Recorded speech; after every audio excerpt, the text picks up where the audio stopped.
Okay. Thank you all so much for being here tonight. We're very grateful to have y'all here. And we're also very grateful for all the contributors who submitted to this this journal. We want to thank all of our sponsors as well, the TTU Honors College, the TTU Press, the College of Arts and Science, as well as the English department and the Creative Writing department.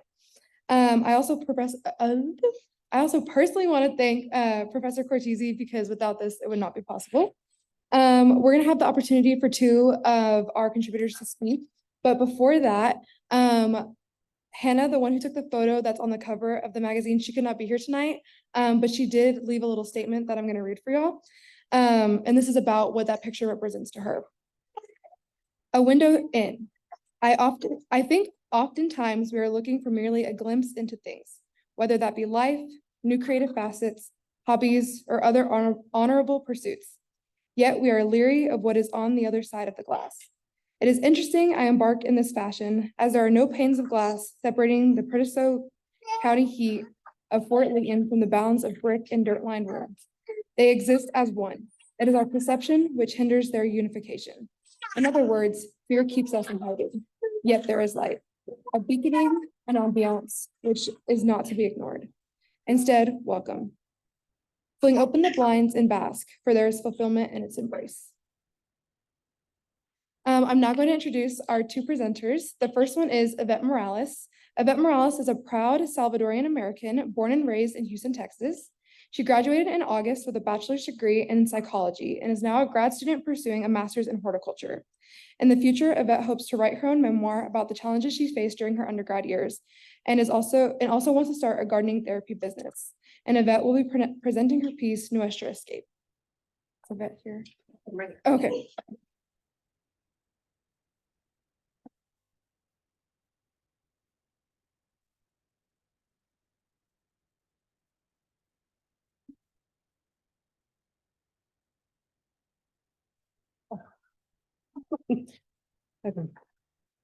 Okay, hello, my name is Yvette. So this story is called Nuestra Escape. In life, you always have a moment in which you break people's hearts. You wish you could say every heartbreak you've caused has been caused completely accidental, but deep down you'll know that that was not the case with everyone. You know that the look on her face that morning was that of a person whose heart had just shrunk and cracked by the hands of a person who'd always made it glow and grow. It was only a matter of days when she was in your house talking about the biggest heartaches you've experienced during your childhood. Her dad, still in El Salvador, was her most precious treasure. Yours was too, but he had kicked you out of the house. That's when you get up and open a beer. Nothing new for you, who's been drinking excessively for a while now, but she had never been drunk, not until that day. You go on and tell her about how your dad kicked you out 2 days before Christmas Eve. You spend the holidays drinking, calling him, embarrassing yourself, and leaving the same voicemail. Papi, solo quería decirte que todavía te quiero, which in Spanish translates to, Dad, I just wanted to tell you that I still love you. She lays on your chest, attempting to comfort you. You brush your fingers through her hair, and within seconds she falls asleep. Running away from school, the yellow school buses protect you both from being seen. The smoke coming out from the mufflers filling the air, making you feel like you're running in a cloud-filled sky. Or the time you both ditched a school dance with that one guy that bought you beer and cigarettes. She sat in the back of the car, you sat in the front. He drove you around for a couple of minutes that felt like hours. You turn to her and smile and ask if she's okay. She's the happiest you've ever seen her, and so are you. The wind that comes in through the open windows was fresh and calm. No worries about being caught, just 3 teenagers wanting a small taste of freedom. Those are the memories that come to mind every once in a while. She was so full of joy, but also curiosity. You yell at her for going too far with a good-for-nothing guy that will for sure harm her. She's angry, but the next morning, she wakes up and loves you for trying to keep her safe. Ironically, it's around the same time you find yourself dating a guy perhaps 10 times worse than the one you scared off from her. But that heartbreak can make a whole other story. You notice she follows your path. Every move you make, she's always there behind you. You go out one day and get a tattoo you regret for the rest of your life. It says fearless and has a butterfly next to it. What were you thinking? Later in the month, She gets one as well. Not only that, she had gotten every single one of the piercings you have, and she's beginning to dress, act, and talk like you. It's hard to blame her. All she's seen are your outstanding grades, happy drunk times, and a home with a mom that never says no. You hadn't noticed how much she's been observing and mimicking you. Not until that day. One morning, you wake up for school, you look in the mirror, and what you see brings you deep shame and melancholy. Your skin pale and dry with the trails of the mascara-filled tears that fell down your cheeks the night before. It was a Wednesday, which meant you had been drinking on a school night again.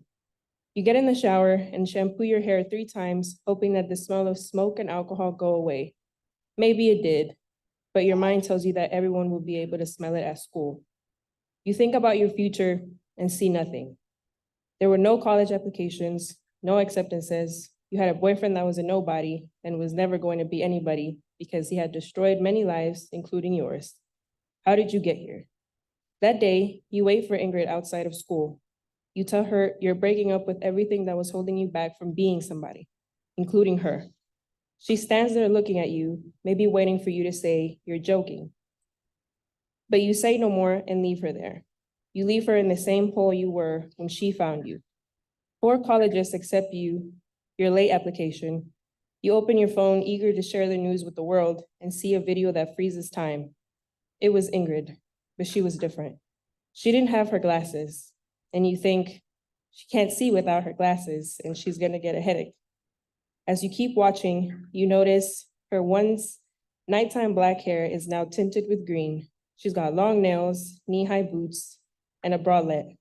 Nothing left of that timid girl who never dared change in front of the girls in the locker room. This one is different. She's absolutely drunk and surrounded by strange men and women. You think to yourself, Dios mío, ¿qué le hice a mi Ingrid? Which is in Spanish, it translates to, my God, what have I done to my Ingrid? Even though you know you had a part in the destruction of her life, you choose to leave. You choose to save yourself and hope that maybe she can forgive you and follow your path like she used to. Something you had never wished for or hoped for, not until that day.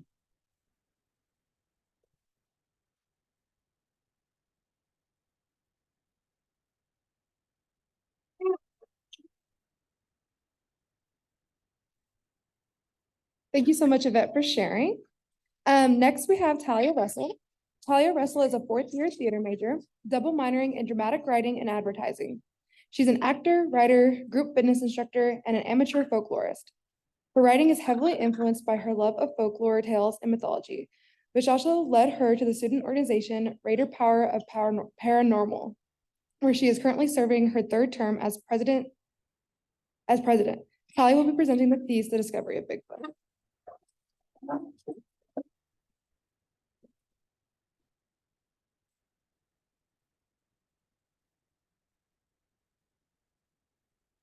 Thank you. Yeah, hi, my name is Tally. And before I start, I just wanted to share a little bit about how this piece happened. I wrote the first draft of this play last September in an event hosted by the theater department called the 24-Hour Play Festival, which is basically what it sounds like. A small group of artists are given 24 hours to create and perform a play from start to finish. So your writer, me, is given 12 hours to write a play, and then your director and your actors are given 12 hours to rehearse and then perform the show.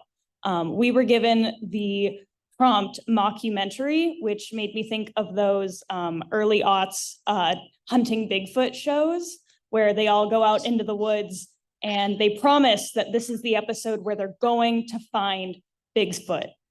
And then the episode ends, and then they promise they'll do it again next week.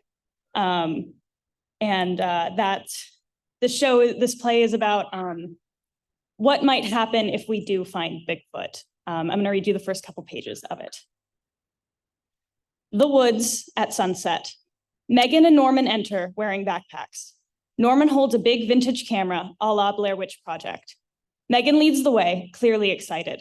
She might hold a big paper map rolled up under her arm. Norman follows her lead, pointing the camera around to catch footage of the trees. Megan stops in her tracks, staring at the floor.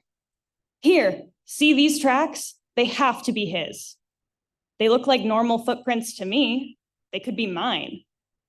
No, they're his. Trust me. I've been studying Bigfoot prints for years. Get a shot of these, then pan up to me. Let's do the intro here. Whatever you say. Norman points the camera at the ground for a few seconds, then brings it up to Megan. She smiles and pauses for a moment before speaking. Bigfoot is a controversial public figure. To some, he's as real as any squirrel or fox in the forest. Others believe he's simply a campfire story. Well, I don't believe anything. I know he's out there. That's why tonight, my cameraman and I will be spending 12 hours deep in the old Oregon wilderness, where we will find him and hopefully make contact. Will we be the first to catch undeniable proof of a Sasquatch on camera? For the discovery of Bigfoot, the hunt, the search, and the journey, I'm Megan Sharpless. Is that good? Did we get it? Do the title again. Give it a little more oomph. For the discovery of Bigfoot, the hunt, the search, and the journey, I'm Megan Sharpless. Got it. That was good. Great. Now let's get some B-roll of me studying the tracks. It can play while I do some narration about previous sightings. Megan crouches down and puts her hand on the ground, dramatically studying the footprint. Do you really think you're going to find anything tonight? Of course, I am the president of our regional branch of the NASHRSBE. What? The National Association of Sasquatch Hunters, Researchers, Scholars, Believers, and Enthusiasts.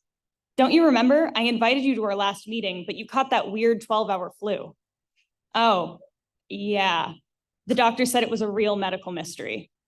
Well, if you hadn't gotten sick, you would have heard the big news.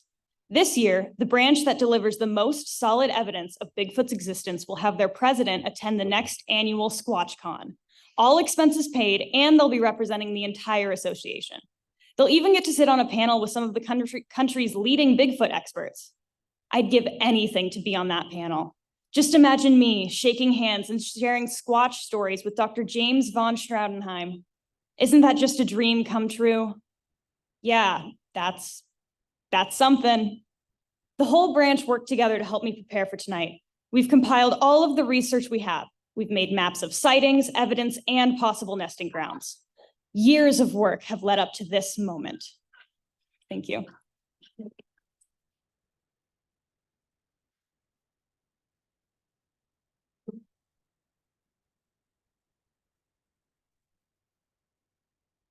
Thank you so much to both of our readers and for the artist statement from the cover designer. I wanted to show, I'm going to share my screen and put out a little pitch for anybody who's interested in working on the journal next year. So it's not a ton of time commitment. Basically, you just there are section editors and then there are readers who kind of read through the submissions. We open submissions usually in November through December, and then there's a process of selection and then editing, and then layout happens in the spring, and then we try to have the launch reading in April while everybody's still here before people have graduated and dispersed and whatnot. So we will be sending this out through Diane Johnson, the undergraduate advisor, and posting them around the building as well. But we're going to try and close the application, what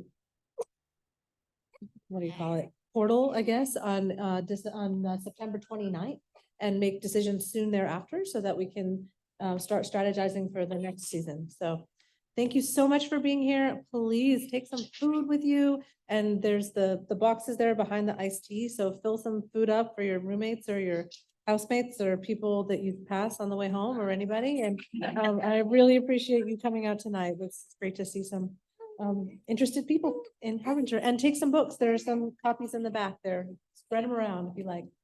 Appreciate it. Thank you for everybody online for being here too. I'm going to shut it down.